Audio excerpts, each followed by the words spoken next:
Hello everyone, in this video, we'll build a basic recommendation system using collaborative filtering on a synthetic dataset.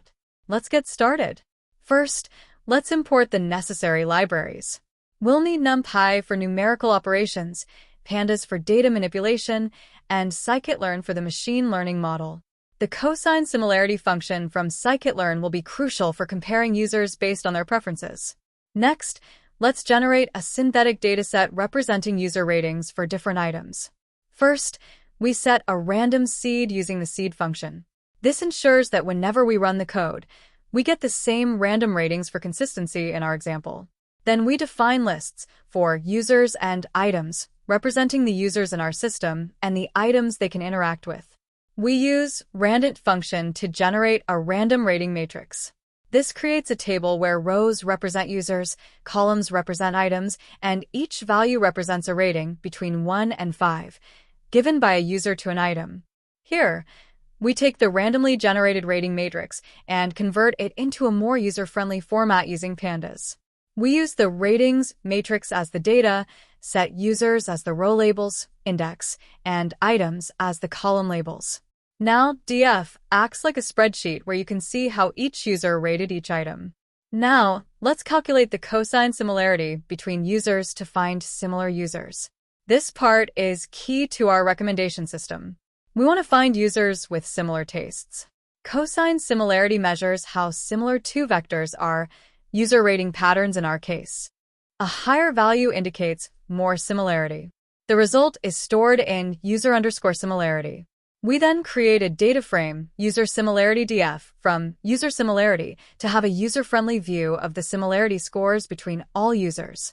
The output shows the cosine similarity between each user in the dataset. The diagonal values are always 1 as each user is perfectly similar to themselves. The off-diagonal values represent the similarity between different users, with values closer to 1 indicating higher similarity and values closer to 0 indicating lower similarity. For example, user 1 and user 2 have a relatively high similarity of 0.96, suggesting they have similar preferences in terms of the items they rated. Next, let's create a function to recommend items to a user based on the ratings of similar users. Here we are defining a function called recommendItems that takes a user, the user similarity matrix, the ratings data frame, and an optional argument for the number of recommendations to provide. The function retrieves the user's similarity scores with other users from user similarity df. It then calculates a weighted sum of ratings for each item. Here, the weights are based on how similar a user is to the target user.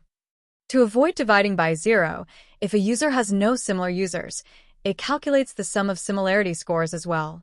Finally, it calculates the weighted average rating for each item and sorts them in descending order, highest to lowest. Based on the provided num recommendations, it selects the top items from the sorted list and returns them as recommendations. Let's use this function to recommend items to a user. We call the recommendItems function with arguments. User equals user1 represents the user for whom we want recommendations. User similarity df is our data frame containing user similarity scores. df is our data frame containing user ratings. As we have set the num recommendations to 2, we will get the top 2 recommendations. In the output, we can see the recommended items for user 1 based on their ratings and similar user preferences. The output indicates that the recommendation system suggests item 2 and item 3 as the top 2 recommendations for user 1. This is based on the calculated similarity between user 1 and other users and the weighted average ratings of items from those similar users. The recommendation system assumes that users with similar preferences will also enjoy similar items.